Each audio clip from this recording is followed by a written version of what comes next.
Vamos para mais uma videoaula. Já se inscreve no canal, deixa o joinha e comenta aí se você quer assistir vídeo sobre sei lá o que. Fala aí que a gente vai tentar dar uma aula aí rapidinho, uma introdução pelo menos sobre um assunto abordado. Vamos lá, mais uma aula aí nesse tempo de quarentena. Espero que termine logo e nós todos possamos nos ver em nossas aulas presenciais para os meus alunos.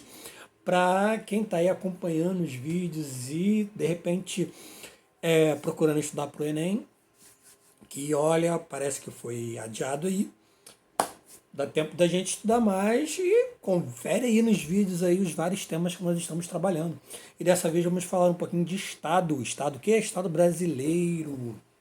Bom, antes de mais nada, a gente tem que entender que o termo Estado é a forma como a sociedade se organiza politicamente. Aqui no Brasil a gente vai chamar esse Estado de União. Não está falando exatamente do Estado, unidade de federação, Rio de Janeiro, São Paulo, Minas Gerais, Espírito Santo. Estamos falando da forma que o Estado que vai criar um governo e as leis e as regras para que a gente possa estar convivendo, certo? Então, basicamente, esse Estado, como a gente conhece aqui como União, é o Estado federal. O presidente, no caso, é o chefe de Estado. E nosso Estado está dividido em três poderes, que é o poder executivo, legislativo e judiciário, que eu acho que eu já apontei e tramitei sobre isso em outros vídeos, tá? O poder executivo vai estar executando as leis, o legislativo vai estar promovendo a criação dessas leis e o judiciário vai estar criando, julgando essas leis, quem cria o legislativo. E aí a gente vai estar dividindo isso em âmbitos municipais, estaduais e federal. O âmbito federal, que é o Estado maior, a gente vai ter como principal chefe do executivo o presidente, e no legislativo a gente vai ter os deputados federais e senadores, e no judiciário, que a gente não vota e escolhe, a gente vai ter o Supremo Tribunal Federal. E a gente tem o TJ, que é o Tribunal de Justiça, para âmbitos estaduais e municipais em relação ao judiciário. E em relação aí a... Ai, meu Deus. O Estado, o Estado a gente tem como principal, o Estado agora unidade de federação, não o Estado maior. O Estado unidade de federação, Rio de Janeiro, São Paulo, Espírito Santo, Minas Gerais. Por exemplo, Acre, Amazonas. Então, esse Estado, ele é o chefe do executivo vai ser o governador e os deputados estaduais vão ser o legislativo, como está criando, promovendo leis para e fiscalizando o executivo. O legislativo também tem essa função de fiscalizar o executivo. E no caso dos municípios, o chefe do executivo do município é o prefeito e o legislativo vão ser os vereadores, que também vão ter as mesmas funções de estar criando lei, promovendo lei, apontando os problemas que vão estar sendo problemáticos no município e fiscalizando o executivo também. Então escolham aí, votem com cuidado, tá? Bom, a gente tem aqui um textozinho que eu vou colocar aqui para vocês, que ó, a gestão pública é o Estado em ação, certo? As políticas públicas realizadas pelo governo federal, municipal, estadual, vão ser na forma de políticas públicas para a nossa convivência, para o nosso bem. Então a gestão pública é o Estado em ação, mobilizando diversos recursos a favor, logicamente, da sociedade, da coletividade. A Constituição Federal do nosso país é de 1988 e estabeleceu diversos princípios que devem nortear essa administração pública. Então, quem é o norte da gente aí em relação à administração pública, essa gestão pública aí que eu citei na forma dos três poderes, é a nossa Constituição, certo? Cadê? O artigo 37 estabelece que a administração pública direta e indireta de qualquer dos poderes da União, dos Estados, do Distrito Federal e dos municípios obedecerá aos princípios de legalidade, impessoalidade, a gente vai falar aqui no textinho de cada uma delas, tá? Moralidade, publicidade e eficiência. Deixa eu começar aqui com publicidade. Publicidade é que a gente tem direito à informação. Então cabe ao governo ele ser, para nós, transparente.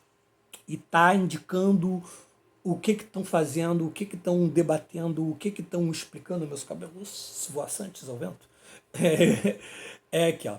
Todos têm direito ao acesso à informação disponíveis na administração pública ou a ela entregues, pois públicos devem ser os seus atos. Transparência, como eu disse para vocês. Isso é a publicidade. Legalidade. Olha só, ninguém é obrigado a fazer ou deixar de fazer alguma coisa. Ponto. Calma aí, que não é assim também não. Cadê? Ninguém é obrigado a deixar de fazer ou fazer alguma coisa em virtude da lei. Se não em virtude da lei.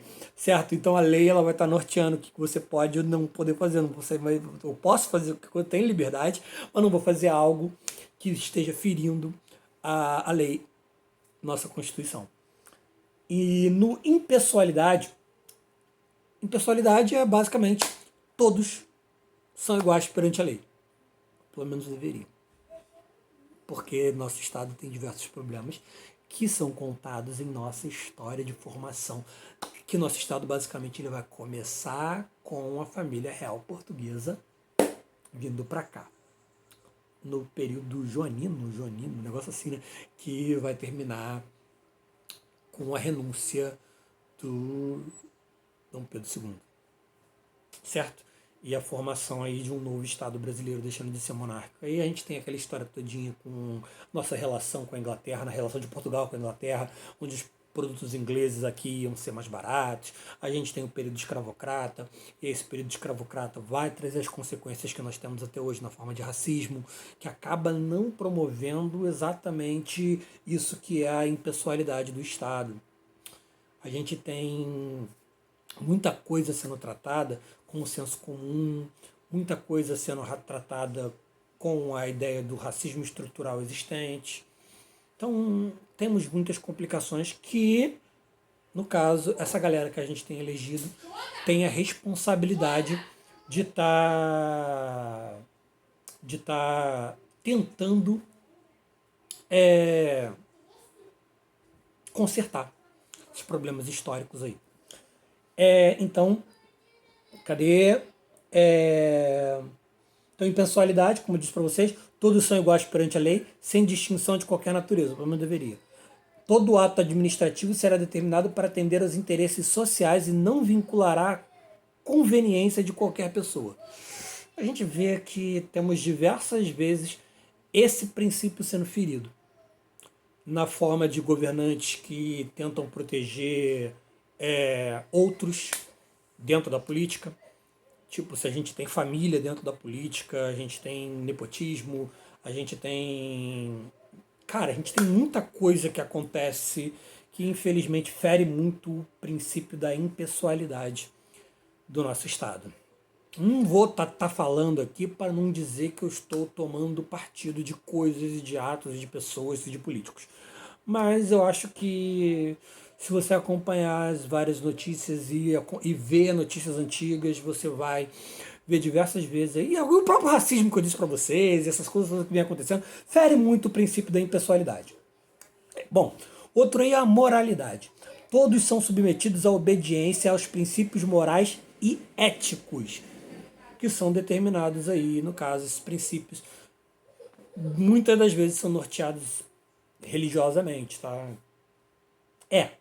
Não vou falar que não, porque muita coisa da moral que a gente tem, por sermos de uma cultura ocidental, é baseado, logicamente, a cultura ocidental na cultura greco-romana e no cristianismo. Não é o papo aqui agora, mas é só para entender, tá? Moralidade, vamos lá? Todos são submetidos à obediência aos princípios morais e éticos. Publicidade já havia dito, né? Eficiência. Esse princípio significa a busca de qualidade, desculpa. A eficiência, esse princípio significa a busca de qualidade e produtividade de resultado nas deliberações e procedimentos na administração. Olha a nossa bandeira aí, totalmente positivista, ordem e progresso. Positivismo está em outro vídeo aí, só dá uma olhadinha, tá?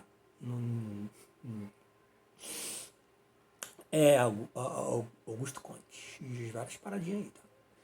Exige na administração política de seus órgãos e agentes a efetivação de tarefas com máxima rapidez e prontidão. Então, as tarefas exercidas pelo poder público devem...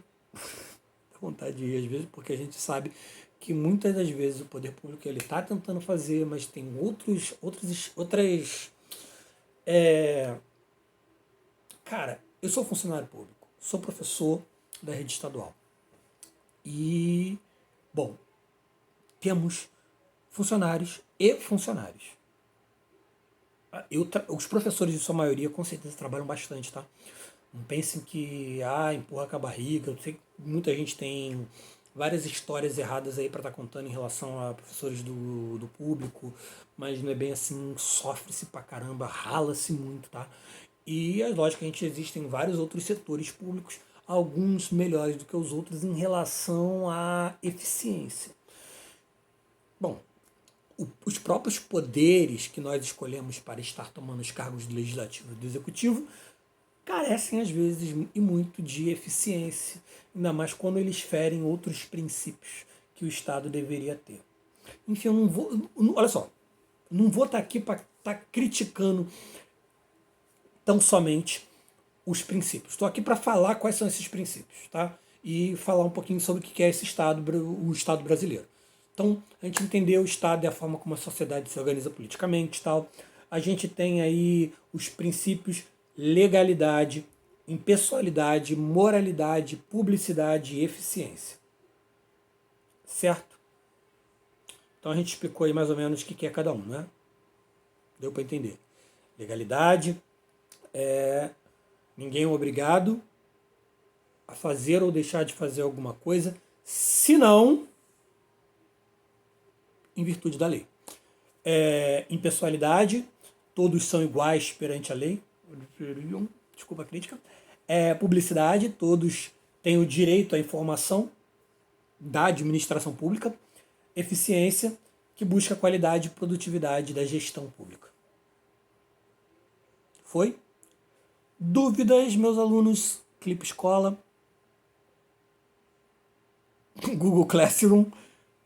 Também podem entrar lá nessa página, no nosso grupo no Facebook, Geografia em Foco, Professor Leandro. E na volta das nossas aulas presenciais a gente pode fazer esses debates. Que me desculpem, eu estar tentando... Cara, é muita coisa aqui que acaba... Que seria bom a gente estar debatendo, mas isso aqui vai ser uma conversa unilateral, é só eu falando, os comentários em si não vão ser suficientes para podermos estar promovendo um debate mais assíduo em relação a isso. A gente pode aproveitar os outros canais enquanto a gente está nesse período de quarentena e para os meus alunos em outra aula presencial. E para a galera que está me acompanhando aí no canal, como eu disse, os outros canais de debate, lógico, vocês podem estar comentando, colocando coisas, colocando suas opiniões, colocando seus apontamentos. Também podem estar fazendo isso no grupo do Facebook e em outros canais. Quem está não é meu aluno presencial, quando as aulas retornarem, e está nos grupos que eu criei no Classroom, também está lá no Classroom, está conversando e levando esse debate um pouco mais adiante, certo? É importante pra caramba a gente estar sabendo disso e de todas essas informações. Um vídeo assim de 13, 15 minutos é só mesmo para a gente poder conceituar por enquanto. Mas a gente vai tentando trabalhar em outros vídeos e está fomentando melhor o debate conforme eu for lendo e respondendo e escutando as suas posições em relação ao que a gente pode debater sobre os princípios do Estado. Até a próxima aula.